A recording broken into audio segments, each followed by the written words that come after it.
What makes us extremely proud of the very fact that for a very long time, I think so the cutoff date for us to embrace our history was shortened.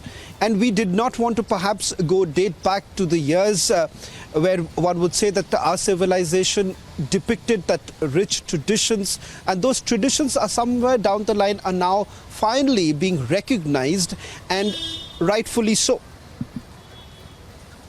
The short and unfortunate answer is yes. We had forgotten a lot of our civilizational roots, and we believed many things that the British Raj taught us. So, for example, the British Raj told Indians that there was no country called India, and that the British created it for us. This is utter nonsense.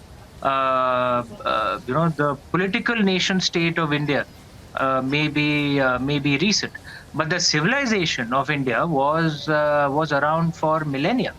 And in any case, before the treaties of Westphalia in Europe, nations did not exist as nation states, and treaties of Westphalia were just around 350 years ago. So nations did not exist as nation states. Nations existed as cultural concepts, because sovereignty was usually with the monarch, who was different from the cultural nation. So in the 15th century, if you said you were loyal to England and not to King Henry, you'd be beheaded as a traitor.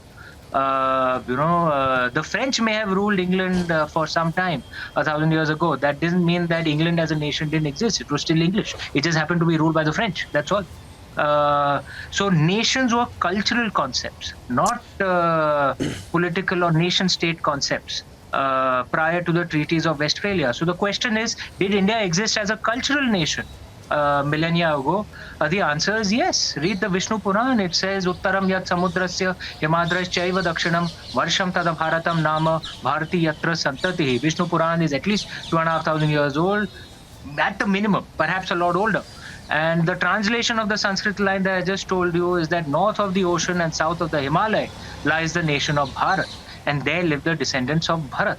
Now, this was our own conception, but even foreign travelers who came to India, there's this wonderful series of books called The India They Saw, which is a translation of the works of foreign travelers who came to India. Scholars like Arianus,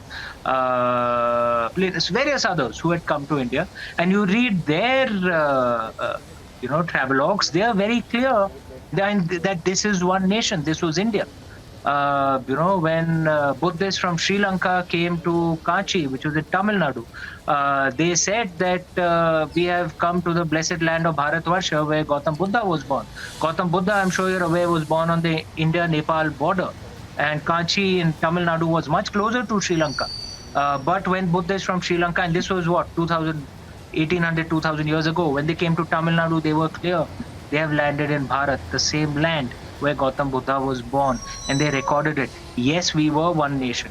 There are many things like this which have been unfortunately taught to us by the British Raj, and we have not unlearned some of those very silly ideas. The time has come to unlearn them.